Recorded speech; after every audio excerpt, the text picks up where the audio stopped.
Welcome everyone to Beyond the Adventure. Today's episode is the abandoned community park where Scotts Tower is located. Let's get started. So beginning this episode out here, I am actually in Scotts Tower already doing the intro, asking you guys to come find out where I am. So anyways here, starting it off with the title, I don't know what this effect is.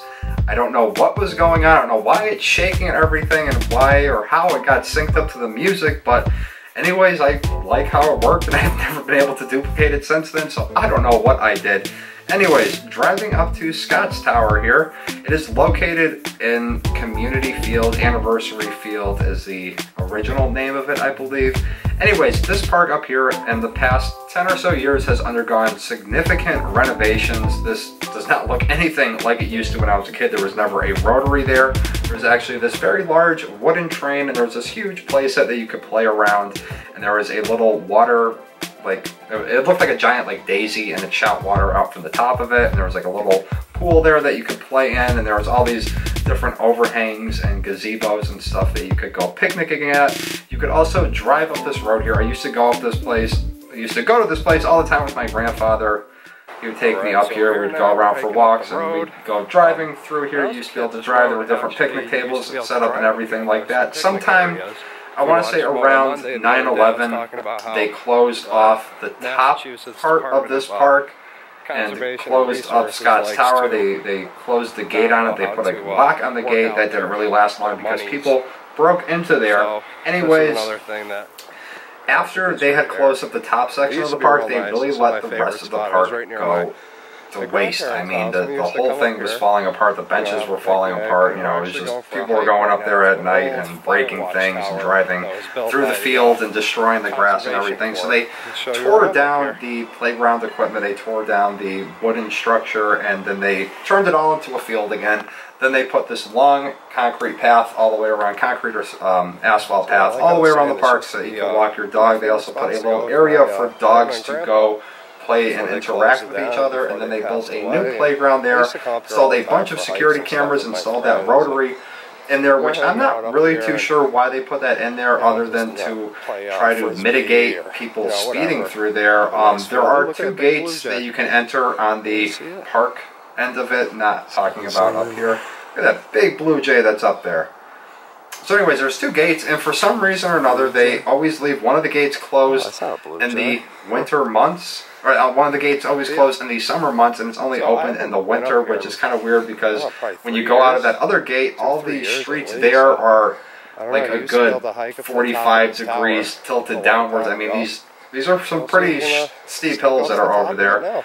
Also right here, I left the camera zoomed in as I was talking, and I was just busy looking around at everything because I hadn't been up here for probably a year or so since I filmed this, and I didn't bother looking at the screen, so it was all the way zoomed in. Anyways, this is a little cut through that you can get down, and there is this cool bridge here. This bridge always reminded me of something out of like Lord of the Rings, like especially the first movie, towards the end of the first movie when they're having the battle and they all get in the boats and they're fighting there. If you guys know what I'm talking about, there used to be another path that went up there, and there were two or three picnic tables that were down there, but like I said, since they closed it off, people have just broken it and jumped off the walls, and people stick fireworks in there and blow it up, and it's just, you know, it's absolutely gone to hell. The only thing that's standing there are the steps. At one point in time, this was a very popular spot to go up and paintball. We actually went here a bunch of times and went paintballing in the woods here. A funny true story, we had ended the match and we were all coming out of the woods, and you know, when the game was over, we all hollered to each other, you know, over, over, over. So you'd walk out of the, the woods with your gun up in the air, and one of my buddies didn't hear me, and somehow or another he shot the paintball. It ended up going through my paintball mask on the bottom, and it landed on my goatee, and I had a purple goatee for about a week. Amanda had to work. Anyways, everybody was busy this day. My buddy Sean couldn't join me. My other buddy Sean couldn't join me. Amanda was busy working, so I headed up here by myself. Now, this part is a little bit steep for those, you know, if you go up here with kids or smaller dogs or anything like that, but it's definitely an easier climb compared to some of the other areas around here. A heck of a lot easier climb to get to Scotts Tower compared to going up to where Mountain Park or the ski resort known as Mount Tom Ski Area used to be. They started installing the cell tower probably like 2014, 2015, I want to say. And they were just very slowly working on it. It was kind of weird because it was like every week or so they would add another section on, so it would get taller and taller, and then you wouldn't see any work on it. Like you'd see people working on it from the highway, like, you know, hanging up on top of it, and you'd go for like a whole week and you wouldn't see anybody up there, and then the next week it'd be, you know, 5 feet taller, and then 5 feet taller the week after that. This whole area right here, I don't know what happened. It looked like somebody got in and broke the fence down and everything like that. And I just thought I'd go for a little walk around here and just explore. That's how cell phone towers work, guys. What's going on? There's just a bunch of... That's called a waste of cement. Look at that. Look at all that wasted cement right there. Anyways.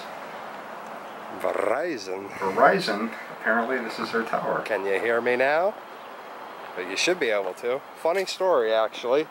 Verizon Wireless used to have a cell phone tower. Okay, so this story that I'm telling you right now, the cell phone tower was located at my grandmother's house in the back of her property, and now being older and understanding how cell phone towers work and everything, when I was younger, we could never understand. We had Verizon, and the tower was probably, I don't know, half a mile or about a mile up the mountain from my grandmother's house. It was on her property, and you'd never be able to get reception with your phone in her kitchen. And then years later, I figured out that, you know, the cell phone tower goes out like an umbrella, so chances are the people that are right underneath it aren't really going to get the best reception. Anyways, walking up here, like I said, these were all roads that you could travel through. Kind of random, huh? I don't know what this was about. There's just a bunch of hay here. But there was a few loops that you could go around up in the park. They had different parking areas, different picnic spots. Up here in a second, you're going to see a spot where there was an old like, gazebo that was set up. Now, the original air date of this episode was July 12th, I believe. I remember. So, yeah, July 12th, 2016. Yeah, it used to be. That sounds about right. Anyways, yeah, we used to come up here all the time with my grandfather. My grandmother would come up here. This is where you park. We used to build a park right here. I remember parking here with my grandfather all the time. This was like one of his favorite spots to go because there was a couple picnic tables down there. I could run around in the woods and everything. And you'll see off in the distance there to the right corner of the screen when I start turning, the old shack, the old awning that has been dilapidated, that has fallen down. See the metal awning? And there's just bags of trash hanging off the tree. I mean, you know, it's great that you're throwing your trash away, but why couldn't you just carry it out?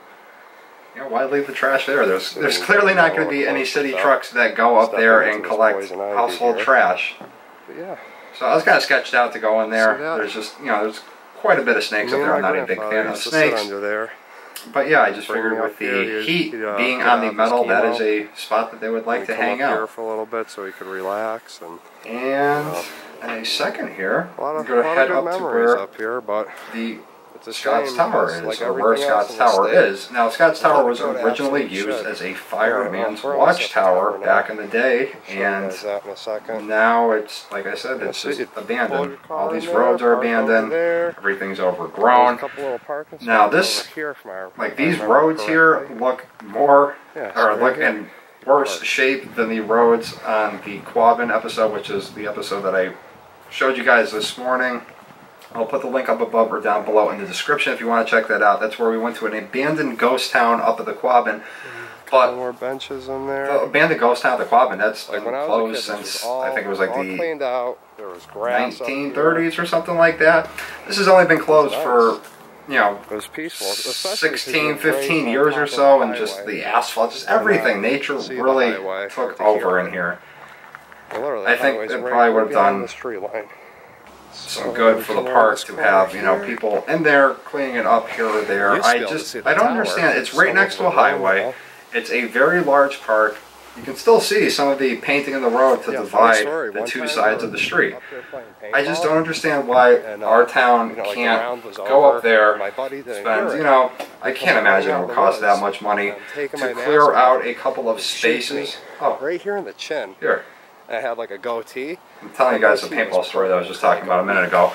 I just can't understand why they don't clear out some spots up there and allow seasonal camping or just, you know, picnicking or things like that. I mean, Mount Tom Reservation is a great place to go to, but there's only so many spots up there that allow for picnics and things like that. There's not too many parks around this area where you can go into the woods that are near the city and, you know, pretty much forget you're in the city. This was a great hideaway, great, yeah, this is what's the word I'm looking for? Tower. Great retreat from downtown. So here is Scott's Tower here.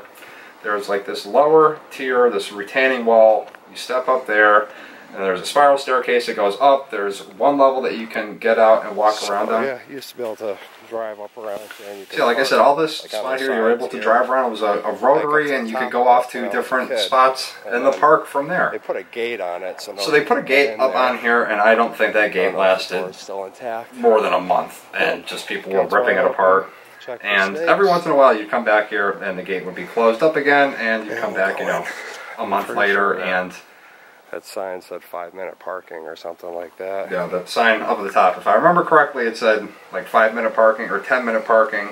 But yeah, the gate just did not hold. People would go up here. They tried lighting it on fire, and there was, at one point in time, somebody was chiseling away at one of the tiers in there, so they had to refill it with cement. If you do go up here now, and it is open, I would warn you guys, one, do not touch the walls or anything like that, because in the summer months, it just reeks like urine, so you can tell those people probably stand up there and pee all the way down there. Disgusting. Also, watch your step, because a lot of these stairs are completely crumbling. I mean, you're going to be landing on rebar if the cement were to break, but still, just watch your footing. I'd recommend just being safe when you're up there. I wouldn't try going up there at night. This is a really cool, you know, lookout spot here. Apologize for some of the inappropriate words there. They're not really condoned by people, but other individuals just want to paint them up there. Anyways, a lot of fires and stuff were set there. You can see all the soot and the ash on the ground, the blackening of the cement. View's not too good from here. So we're going heading up to the top of the tower, where you can get a much better view. Now, it wasn't this time, but the next time that I brought you guys up here was actually the day that Carrie Fisher died, and I don't know why, but that's going to stick with me in my head for as long as I can remember. It's going to stick with me for the rest of my life, is my guess, because I remember I was up here, I was up at the top, and I was filming an episode for you guys. I believe it was in the winter, and I got the little alert on my phone that, you know, Carrie Fisher, the Princess Leia, has died, and it was very sad. That's my favorite movie, you know, one of my absolute favorite movies of all time. So now, for some reason or another, I'm always going to associate Scott's Tower with the place that I found out that Carrie Fisher had died. Right there is Mount Tom. Looking over that way is East Hampton. Looking over there, I don't know if you can see, there's a tower behind me. That's actually where the Hoyoke Soldiers' Home is. Very cool place that the men and women, or I believe it's, yeah, men and women. I don't know how many women are up there actually, but it's where servicemen and women can go to rest after they have, you know, retired, and they need assisted living or anything like that. They take good care of the folks up there. My uncle that was in wars spent time up there. That is the mountain range, the Metacomet mountain range that is actually looking out towards where Skinner Mountain is. That water tower is located right next to the Ledges Golf Course in South Hadley. All the way to your right, you would have the city of Springfield. Right there directly in front is the city of Hoyoke. Down the hill, out in the distance there, is the city of Chicopee. Very lush, very green up here. Kind of like that episode last week that I took you guys on, where we went up to Goats Peak. Just some really cool vantage spots. Yeah, this is known as the mountains up here are known as the Five Sisters. There's like the Five Sister Mountains, I believe. Anyways, here's a shot down from the tower. I don't know what that said. It said Halloween or something on the screen down at the bottom there. Anyways, I really should bring the drone up here. I haven't come up here with the drone. I don't even know. All the graffiti. There is drone footage up here. There's just so much graffiti up here. Very cool. It looks better than it just sitting here being rusty. And see, like this is okay. I mean, if you know something's falling apart, it's all rusty and people spray paint on it. It doesn't make it better, but it makes it a lot nicer than like what I was talking about in the last episode, where there's glass windows and people are scratching their names and stuff into it.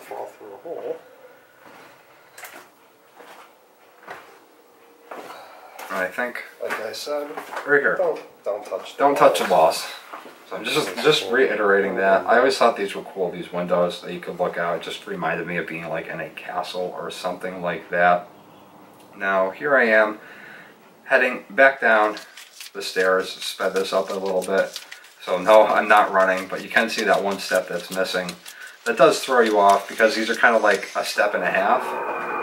There's a massive plane flying overhead. This is actually before they upgraded all the engines on the planes, and you would hear this so frequently because there's 2 air bases that are located near my house, and now that they've upgraded the engines on the planes, you don't really hear them flying over. And there were more picnic tables. So here I'm just pointing out a couple of the old roads that used to be around here. So there's a road there, there's a spot to go up like, there used to be a picnic table up there.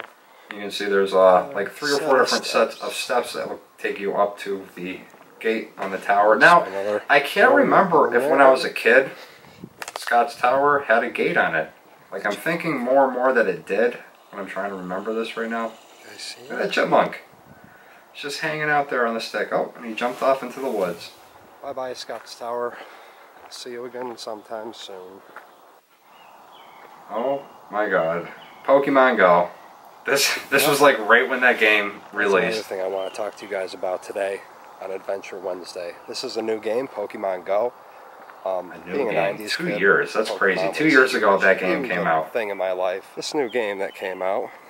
Pokemon, I was really big into that when I was a little kid. I don't know if you can see it. So much time I just caught playing that. If you have any idea what that is. It's a very rare Pokemon, in case you guys don't know what Pokemon is. If you don't follow Pokemon, that was one of the hardest Pokemon to find when the game first released.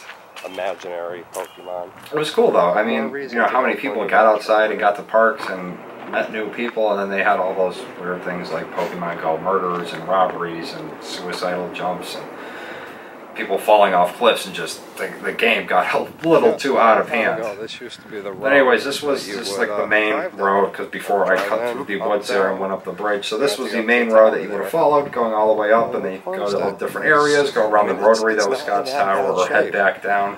Probably wouldn't take more than a couple $1,000s to clean up and here I am just talking about it again. I can't understand for the life of me.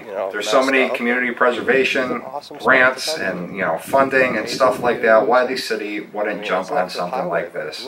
Either just block it all off, let nature reclaim it completely, don't let people go up there and do anything, or fix the entire park. Don't, excuse my language, but don't do it half-assed. They literally fixed half the park. They could have just done the whole thing. Would have cost them a couple of grand more. I get it. It's probably going to be hard to patrol that area. That's why there's a gate. You can lock off the area at night, but I just think families around this area should have a nice place like that to be able to go outside into the woods, and they don't really have to go hiking that far or anything like that. Somebody wants to go have a picnic and they only have 2 hours of time to spare. That's not enough time to go out, go somewhere, park, go hiking up to somewhere, have your food, hike back to the car, clean up, everything like that. It's nicer to be able to just pull off to the side of a road where there's a picnic table or a spot to hang out and have lunch. But here I am, heading back to the main gate, to the exit of Community Park, the exit of the Scott's Tower Road. There was another road up there too, I believe. It's the VC. You can see the road up there. Yeah, so right there used to be a road, and that led out, and now there is a bunch of houses up there, so they couldn't really redo that and make that part of the park if they were to remodel it. I spent many a times thinking about how I would redo this park. If I had the money, how I would redo this park. I mean, there's a couple of things that I say, like if I ever won the Powerball, if I ever won the Mega Millions, some crazy jackpot, this is definitely something I would want to do. I'd want to get in, and I'd want to give the city money. I'd want to pay whoever had to get paid, talk to the legislators, or whoever needed to get talked to get this park back up and functioning. Anyways, guys, that's going to do it for the episode. Thank you very much for watching. If you enjoyed the video, give it a thumbs up, and I will see everybody tomorrow for Hungry Thursday. Peace.